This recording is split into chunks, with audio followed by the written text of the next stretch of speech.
Welcome everyone, good evening.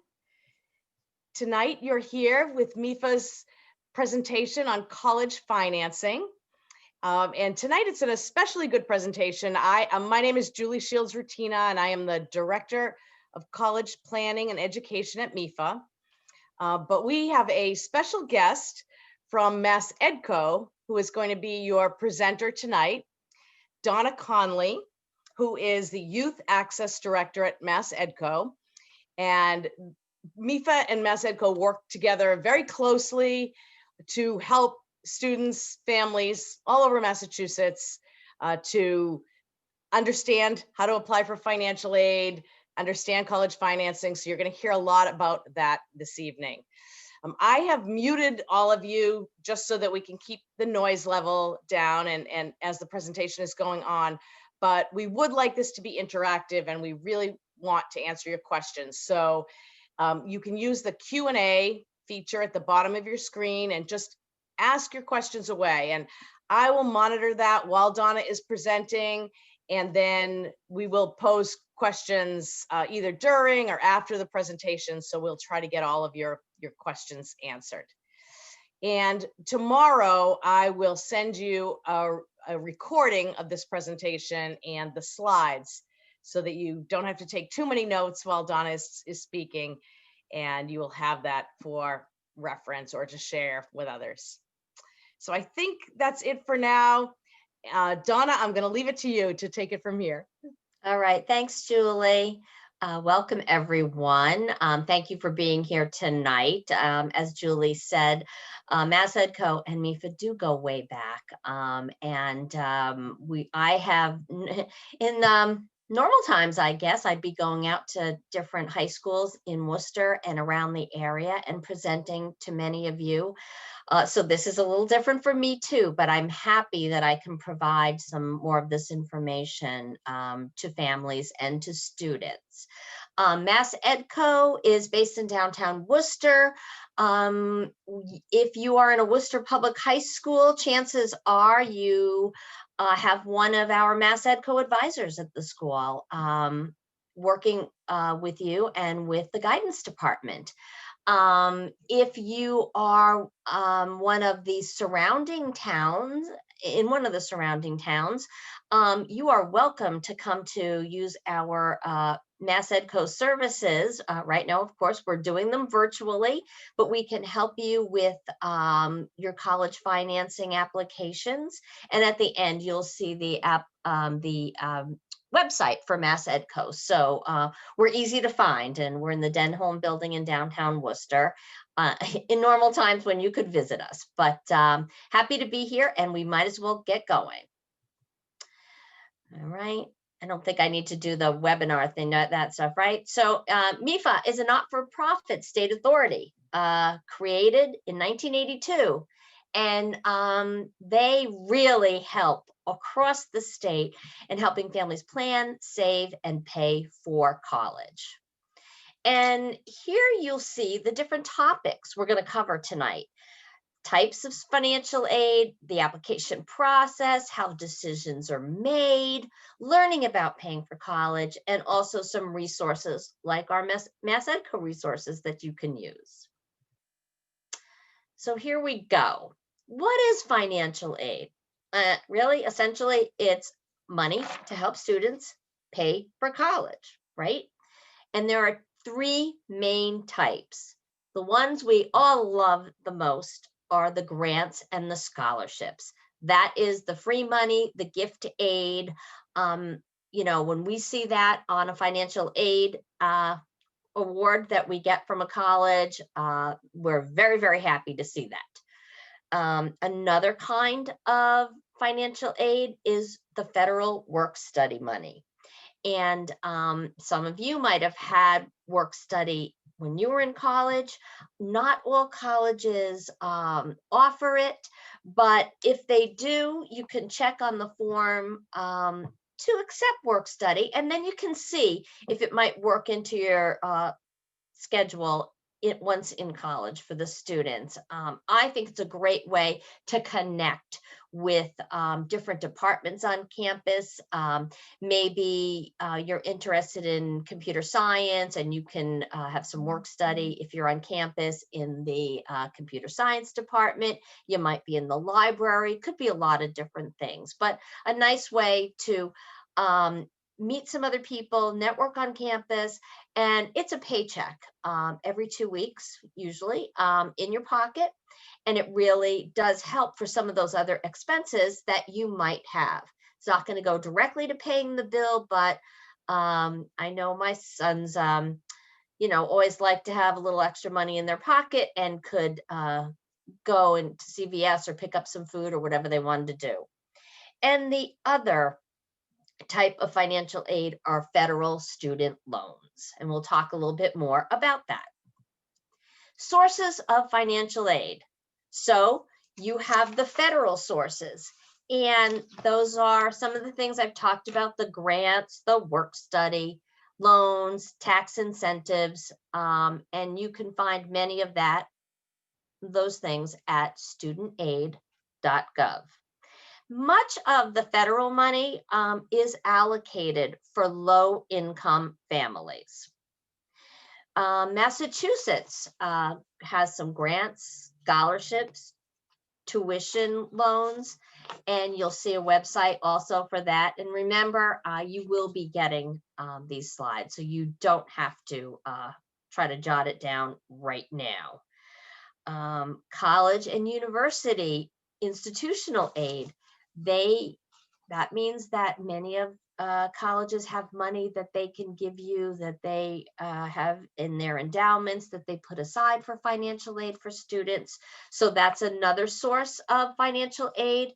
And scholarships. That is a wonderful way, students who are out there, to be able to see what scholarships are available through your high school, through your community. There really is a lot of local money.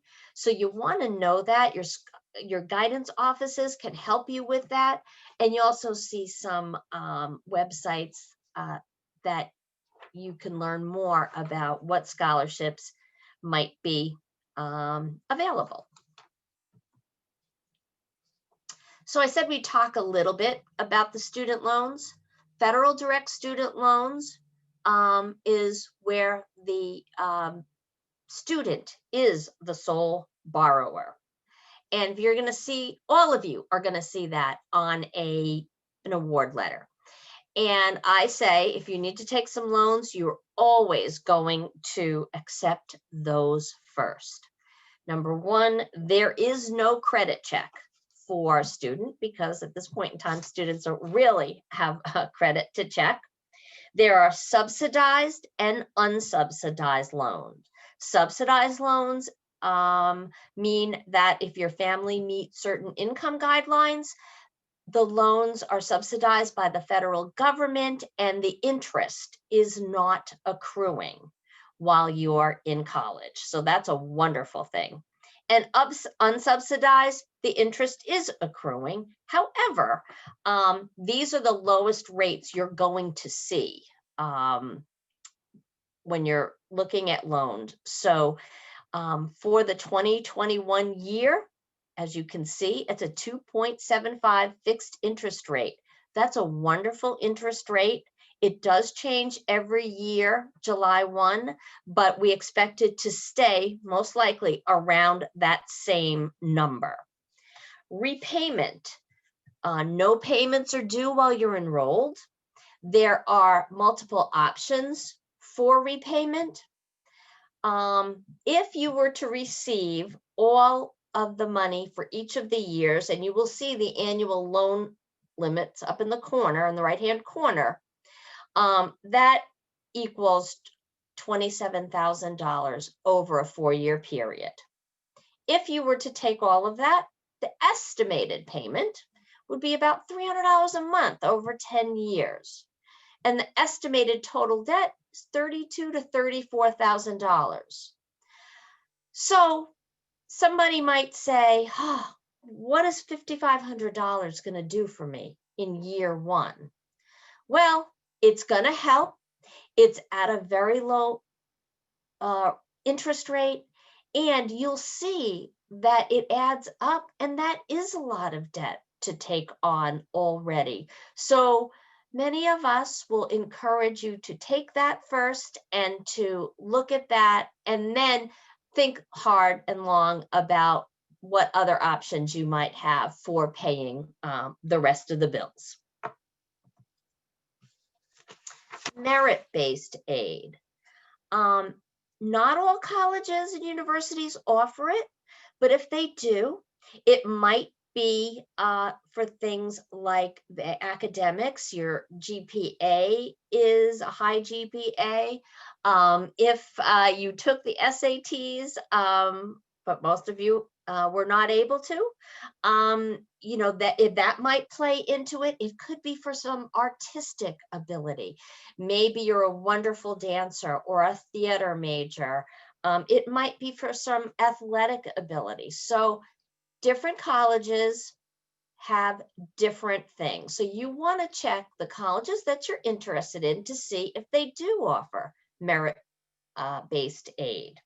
And one thing to remember about that is most often they have renewable requirements, meaning that you need to keep up a certain GPA so that you can get it again in year 2 or year 3. So you want to know what plays into all of that for you if you're offered merit-based aid. And sometimes there's separate applications might be required. But again, the colleges you're interested will provide that for you under the application area.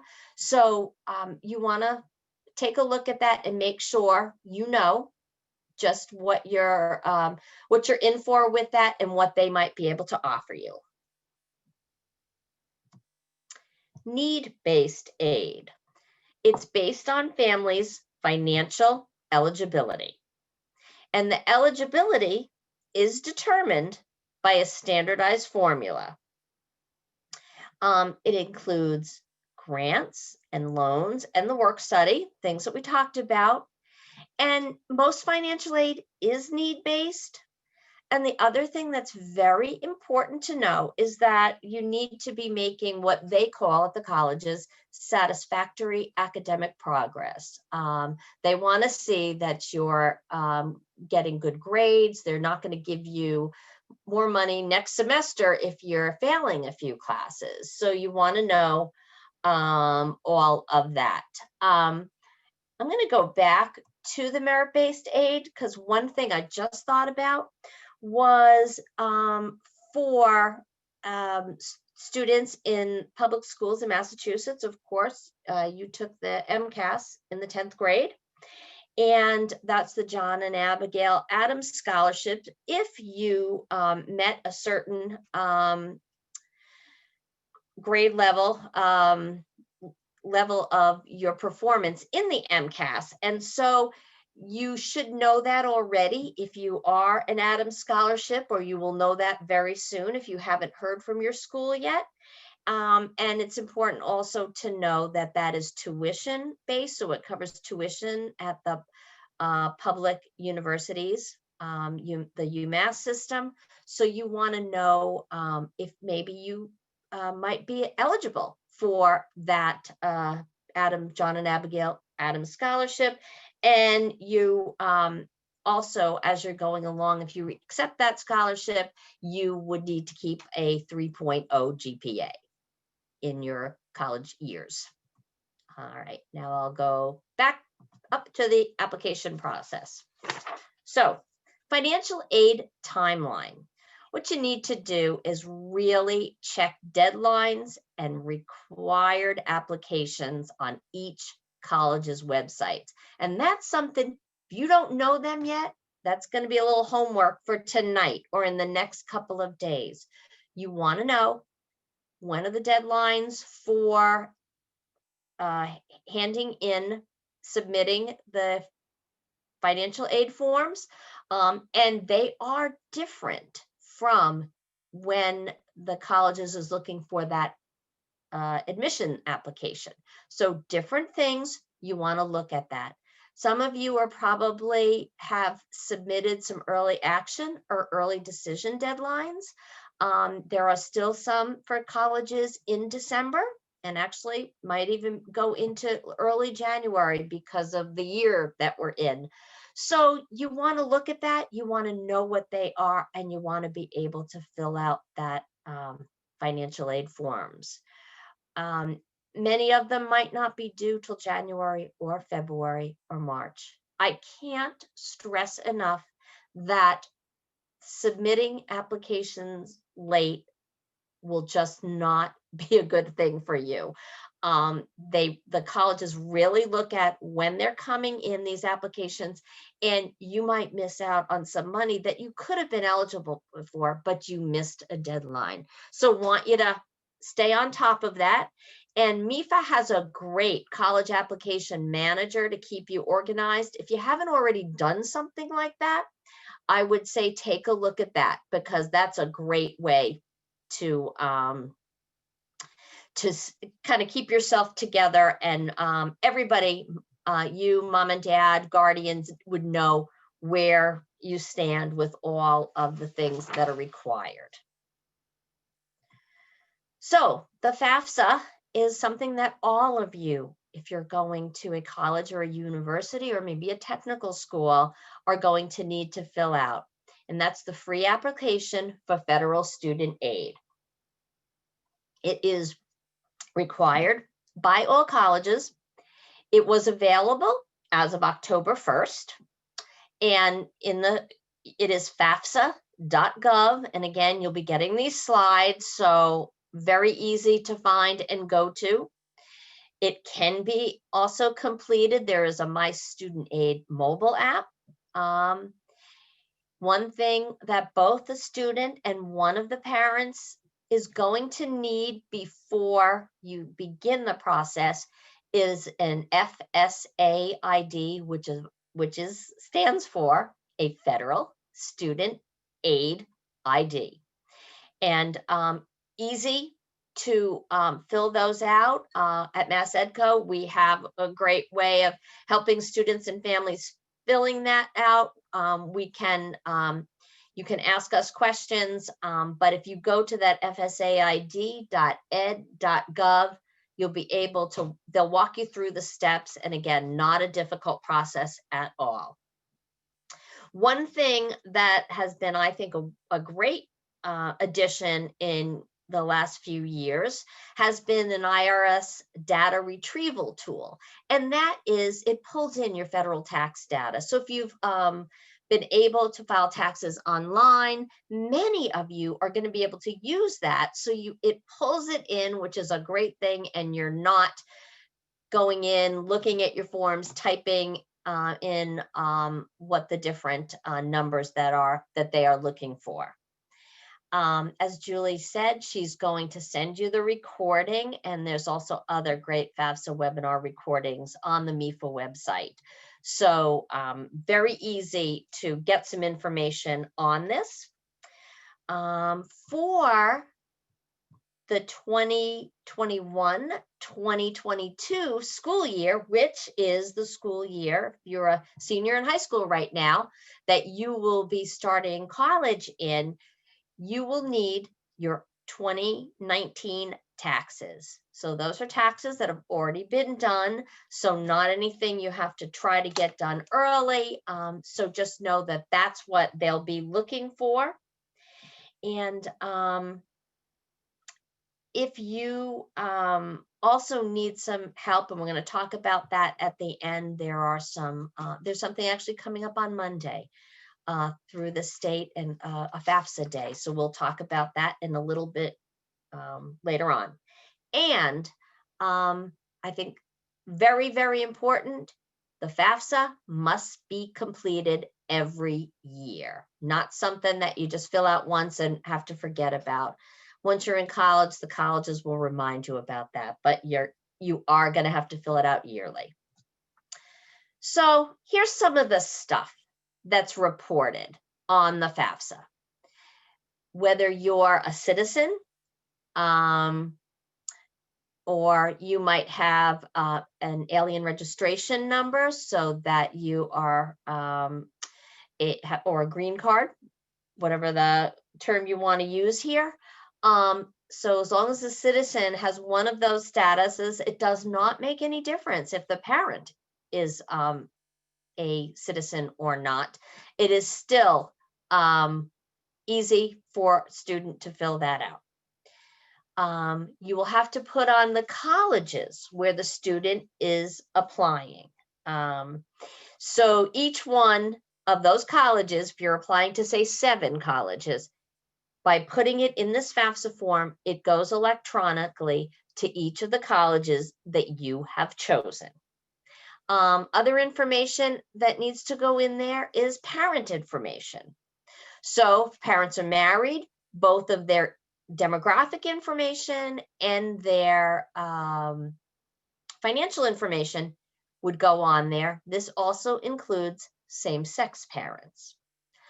All parents who live together, whether you're married or not. Divorced and separated parents would be the custodial parent, the parent that the child lives with the majority of the time, and a current spouse.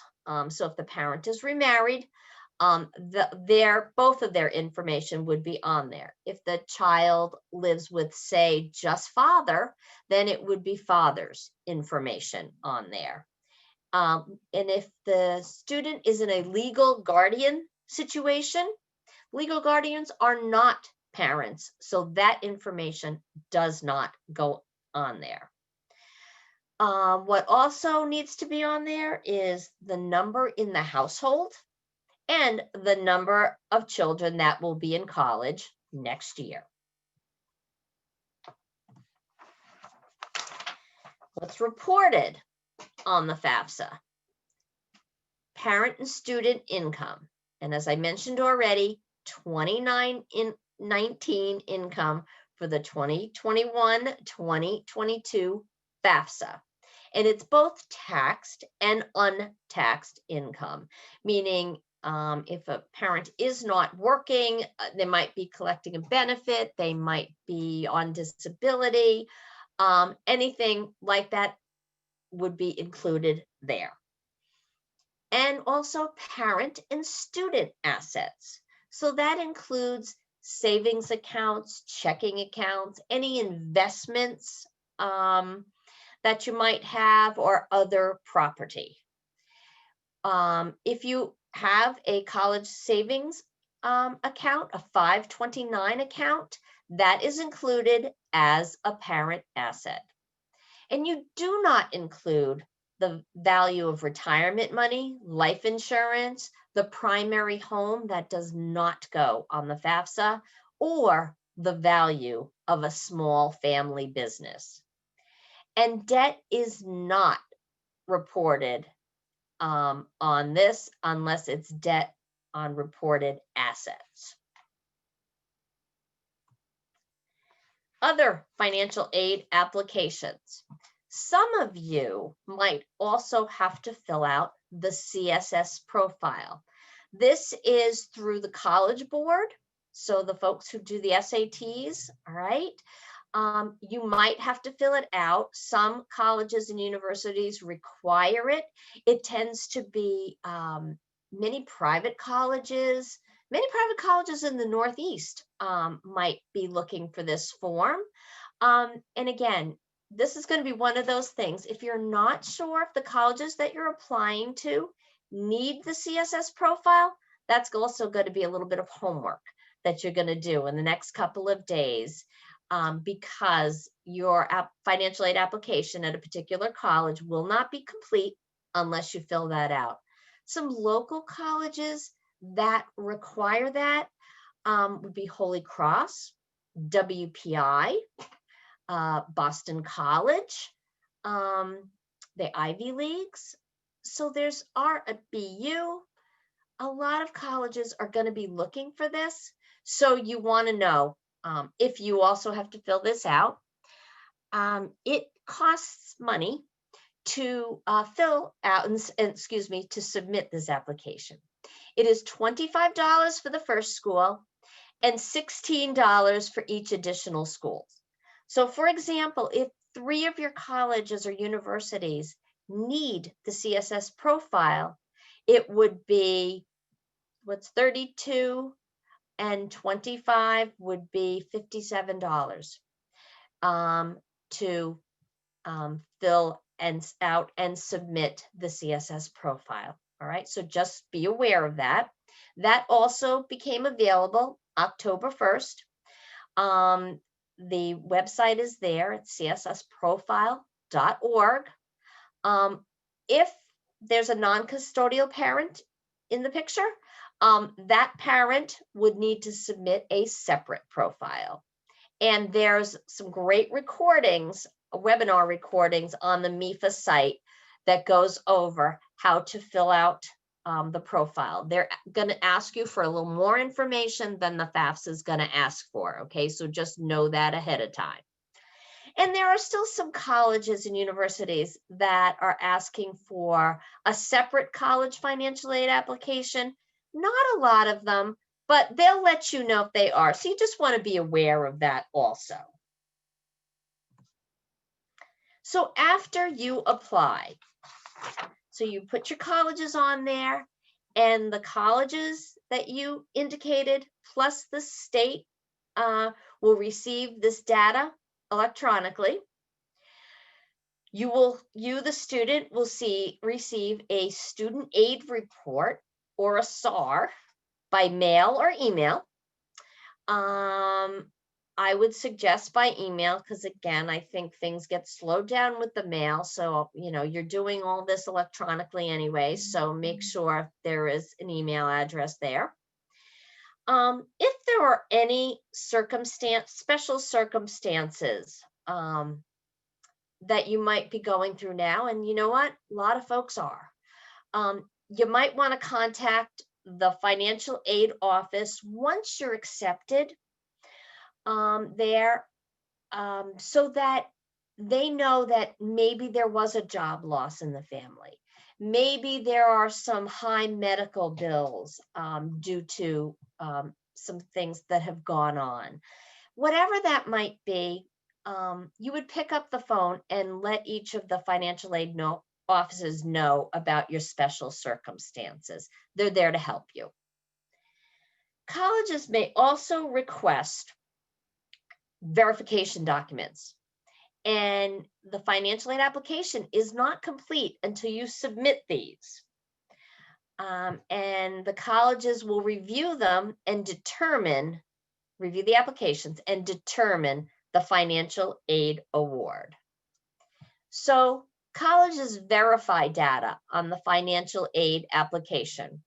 I saw something yesterday that said they're going to be verifying less than they have been, which makes it a little easier on people, but they just want to make sure that the information that is going in there is correct, and that's part of what the Department of Education requires of students, some students, and some colleges. So you must comply with all of those, that information.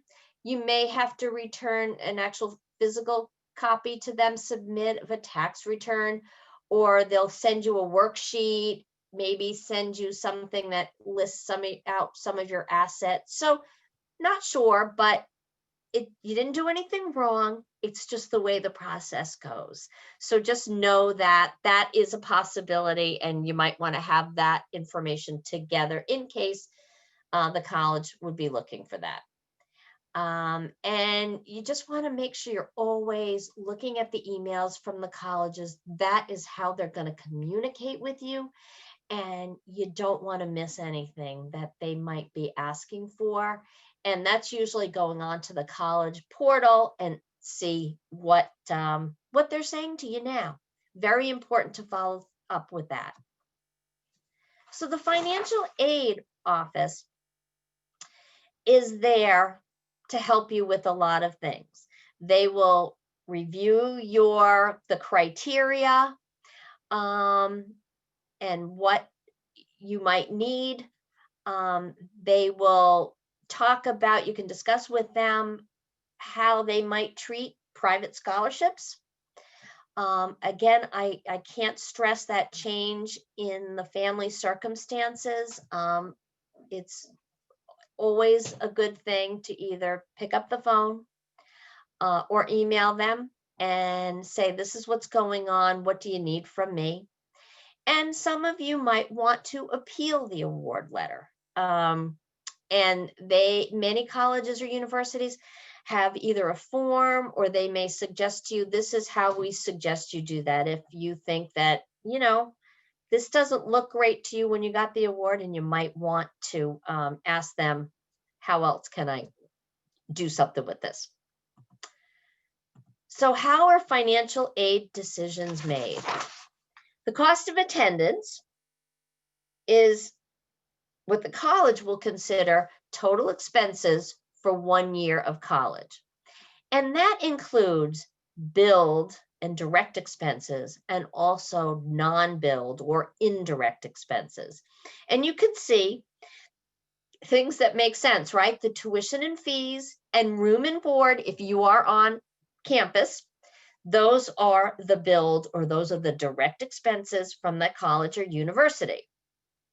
But you got to have other things to go to college, right? The books and supplies are also something that a college will factor in when they're looking at your financial aid. Transportation, if you choose to go to college in Florida, well, you're going to probably be on a plane for that, right? So transportation is different than if you went to school in Boston, different. So they look at some things like that. And personal expenses. Got to still go to CVS and pick up some things. You want to be able to go grab a pizza with your friends, whatever, when we can actually do things like this, right? All of those things are included in the cost of attendance. So you're going to hear about the expected family contribution, or the EFC. And that is, once you're filling out the FAFSA form and you submit it, you're going to see this expected family contribution. And what it is that it is the amount the family has the ability to absorb for 1 year of college costs. The same federal formula is used for every family. They look at things like the size of the family, where you live, a lot of things like that too, but the same general formula is used. Some colleges also use an institutional EFC formula, and if you're filling out the CSS profile, you're going to see that. What the government says, the Department of Ed, what the colleges say, is that essentially the family has the primary responsibility for paying for college. It is not necessarily what the family will pay, but that is the premise we are working with here. And that EFC is lowered if the family has more than one child in college. You can use an EFC calculator, and there is one on the MEFA.org. But at this point in time, many of you are going to be filling out the FAFSA anyway, so that EFC is going to come up. This could be done for students who are in lower grades, and you want to get a sense of some things if potentially there are more than one in college. So the financial aid formula is the cost of attendance minus the EFC, and that gives you the financial aid eligibility. And the colleges will fill in the financial aid eligibility with financial aid from different sources, like the ones we talked about in the beginning. So, financial aid awarding. What the college is going to do first is always put in the EFC, because that's money that you as the family have been told that's your expected family contribution. You can see on the left, the college cost of attendance is $45,000.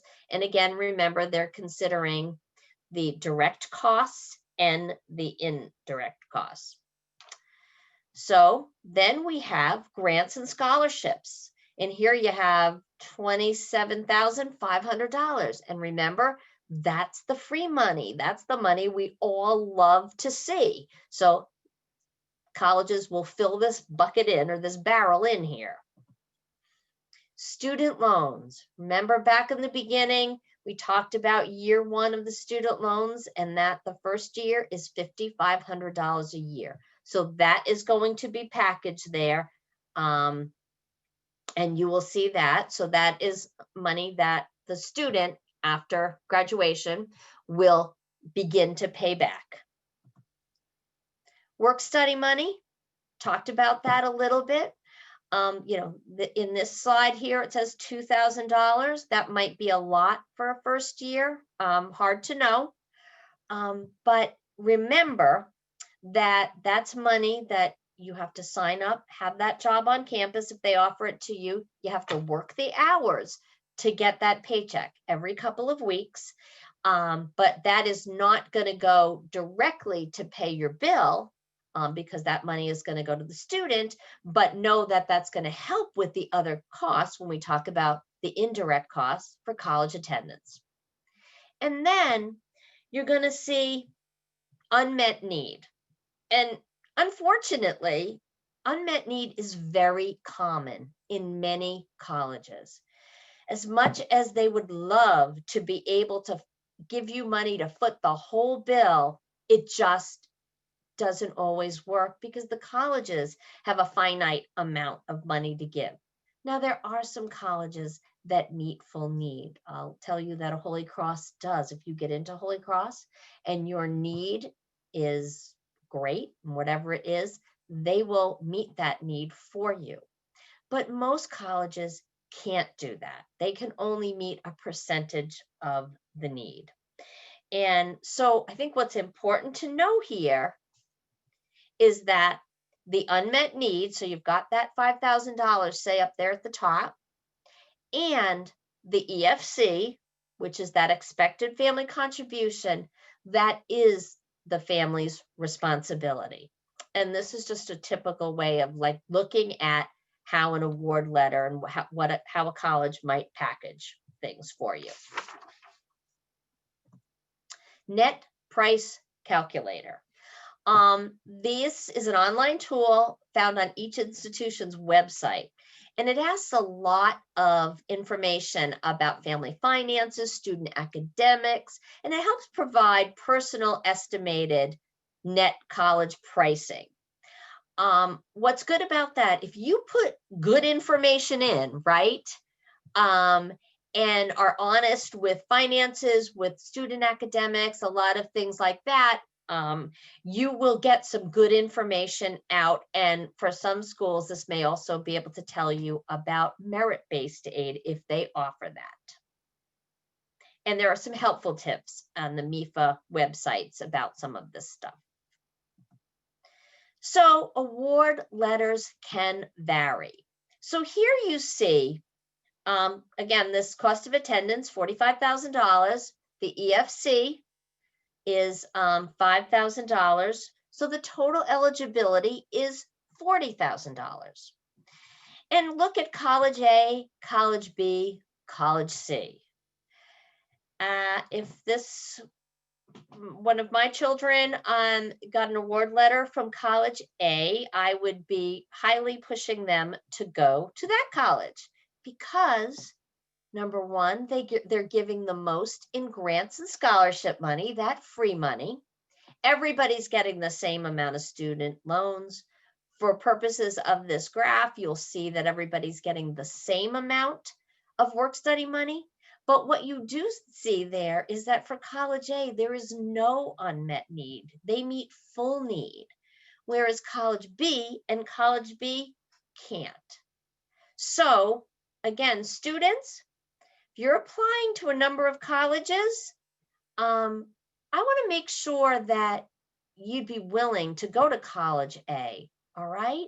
Because really hard to turn down this money if, the other colleges, there's a bigger gap there is what we call it. So I just want to make sure that if you're applying to college, that 7, 8, or 5 that you have on the list, you'd be good. If you got in, you'd be happy to attend those schools, because here's a great situation why. And here's another scenario. So looking at that, some of it kind of looks the same, right?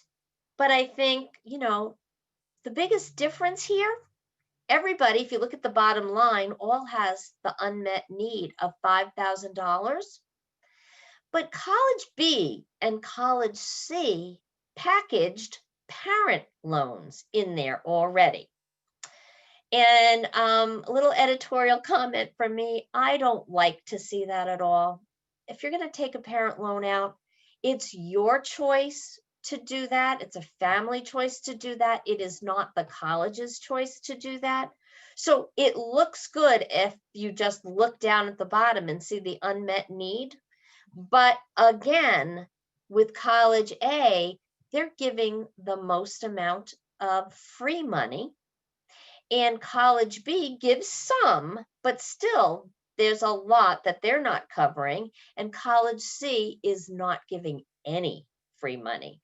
So they might look the same if you look at it first blush here, but they're not. And you want to be very aware of that. So paying for college. And this is just an example. I think the thing I want to stress is that this is an individual family decision about how the college costs are going to get covered. And what I've done and what Julie might have done and what your friends might have done, everybody is different. So we need to start there. That's very, very important. So you'll see with this, there's a balance due of $20,000.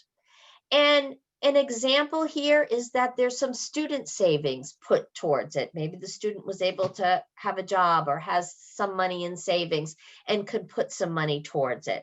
There's some parent savings there. Present income. So all colleges, or just about all colleges, offer payment plans. And usually it's paying X amount of money over, say, a 10-month period. And it's coming out of the current wages. So it's squeezing it out of your monthly budget, but different from a loan in that you're not having to pay it back. There's no interest involved. So I always encourage families to look at the payment plan and see what you might be able to do with that. And then also future income, which is the college loans, okay? So again, different for everybody. And I think another very important thing is that looking at something like this with a balance due, it is 1 year. And you need to think about timesing that by 4 or maybe even 5, because many students don't get out in 4 years. They might get out in 5 years. So here's the kitchen table conversations.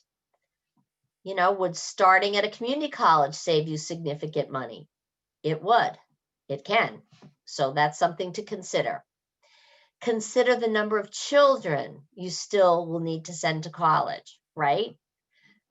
This can't just be the one that's sitting in front of you right now and that it's applying currently, and that's a senior in high school. You've got to think about who's coming up behind. Talked about the terms of total enrollment, 4+ years, and what the total debt might be. So really want to look at that too, because student loan debt is a big problem in this country. Maybe some changes will be made with that. with the new folks in the new administration and the Department of Education, but we don't know at this point in time. You can't count on that. You can calculate a post-graduation monthly loan payment. You saw what it was if you took the federal loans, but there are on many websites, and on the MEFA website, you can figure out what would, taking out a certain amount of money, what would that monthly loan payment look like. Research the potential starting salary for the intended career. You know, someone going into maybe pharmacy or maybe engineering is going to start out at a higher starting salary than my son, who was a theater major at a college. And so I knew he was not going to start out with a high salary. And in fact, figuring out, you know, what does that mean so that you're not having a great amount of debt? And that's very, very important. And another thing is the student considering graduate school. So many professions now are going to be looking for a master's degree sooner or later. So want to also think about that if having to go on and getting a graduate degree is something that's in the future also. Private loans, if you're looking in that direction, you need to know your credit score because that's how you're going to get the better rates, or you'll even be eligible for that. And you want to compare each school's net price after you see the financial aids that is offered. So in Massachusetts, you have a lot of options for paying for college. And there are opportunities if you start out at the community college and transfer to one of the four-year publics, that it makes it much more affordable. There are guaranteed credit transfers and a freeze on tuition, lots of information there that you can look at, and also your guidance counselors have that same kind of information for you. And also there's a New England tuition break program, and it's a reduction on out-of-state tuition costs at New England schools for certain programs. And you'd have to look to see, and essentially it is if a Massachusetts public college does not offer a particular major, you might be able to get an in-state break at another, an in-state rate at another college. Some free resources, right? So FAFSA days. There is one coming up this Monday, December 14th from 12 to 1:30. You can register at FAFSAday.org, and you can get help with filling out your FAFSA. So one's coming up in just a couple days. If you need that, go for it. At the FAFSAday.org website, there are also two more, I believe, that are coming up. One in a Sunday in January and one on a Thursday night in February. You can get all of the dates and the times and how you register there. But if some of you are anxious and want to get some help doing that, you could register for the FAFSA day, which is coming up this coming Monday. If you are, I mentioned in the beginning, if you are in most of the Worcester Public High Schools, you have a MassEdCo talent search or Year Up counselor in your building, or available to you by phone or by Zoom right now. We are hard at work filling out FAFSA forms with students and with families. So if you are in one of the schools, you're going to be able to get help with that. And if you're not, if you are at a couple of the Worcester Public High Schools that do not have one of the advisors, you can also contact the Educational Opportunity Center MEFA.MassEdCo.org. We give you free financial aid help, and for the surrounding towns also, just contact us, call us, email us, and we can help you with these financial aid forms. That's our business. We've been doing it for many, many years. I've been doing it for many years, so please take advantage of the resources that you have in the area. So I talked about this in the beginning, but we're going to review because this is some of the homework that has to get done. If you don't have an FSA ID yet, you're going to work on that for the student and a parent. Very, very important. Can't complete the FAFSA application without it. You're also going to be looking at the deadlines and the required applications. So you're going to want to know if you also need that CSS profile. But you want to know when you have to get these forms in. Okay, very, very important. You can register for other webinars at the MEFA site. Great stuff there. You could find more information that will help you around special circumstances with the CSS profile. So take a look at that. A lot of good stuff. And the MEFA staff and others do some great blogs around different topics. So you want to also look at that. There are blog posts in there that might speak to you. So check it out. I can't stress enough the resources that MEFA has to offer, not only students and families, but also advisors and guidance folks like us who they're up on top of everything and know the latest news that's coming out. And you can look at the timeline on the MEFA website there's a timeline for college admissions and financial aid. And MEFA is really big and really good with all kinds of social media. So check them out on Facebook and Twitter and LinkedIn and YouTube. Lots and lots and lots of good stuff there, okay? And I can also tell you, going back to if you have a MassEdCo advisor in one of the schools, we have been doing seminars that we've recorded. Either on your particular high school's Google Classrooms. We've been doing a lot. We did almost 40 virtual college visits we offered.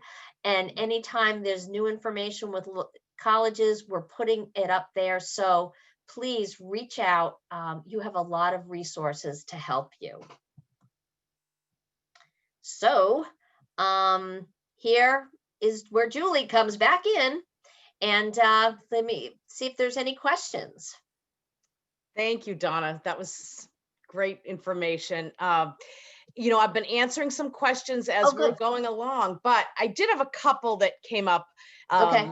And I'd love to hear your thoughts or comments. And I don't know on this first one if you'll know anything either, but okay.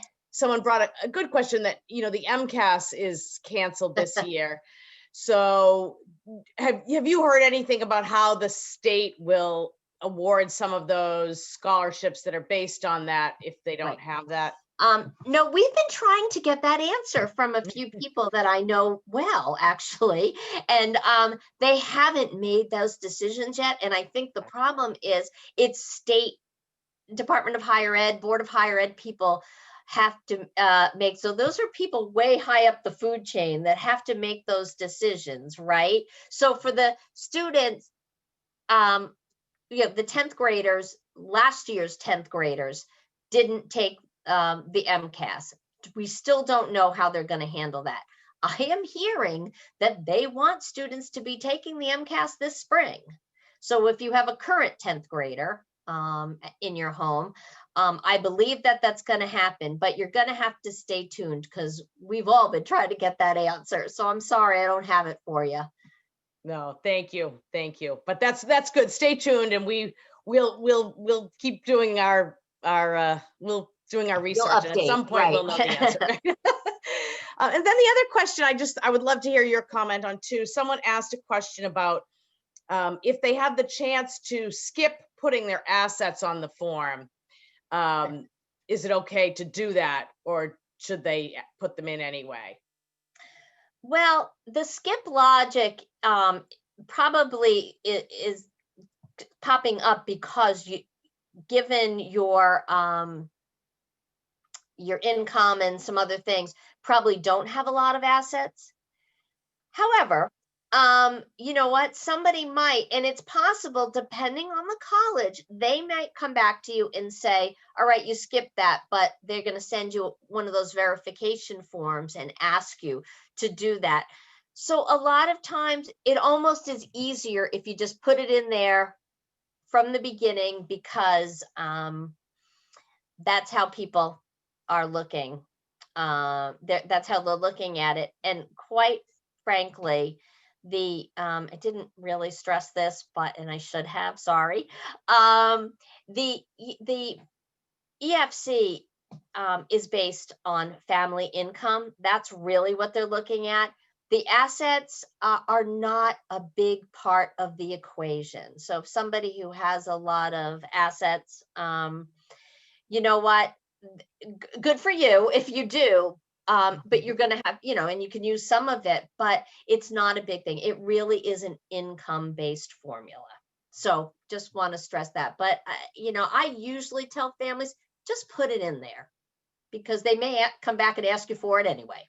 What do you agree with that, Julie? Or Right. Yeah. I mean, I think it's exactly as you said. I think if they skip it, in a way, it's fine, but then they may get asked about it. So right. whichever, if it may just be easier to put it there first too. So Right. that's why I thought I would Yeah. see if you've had some students in that circumstance and felt that they always receive those follow-ups anyway. Yeah. A lot of them do. Yeah, exactly.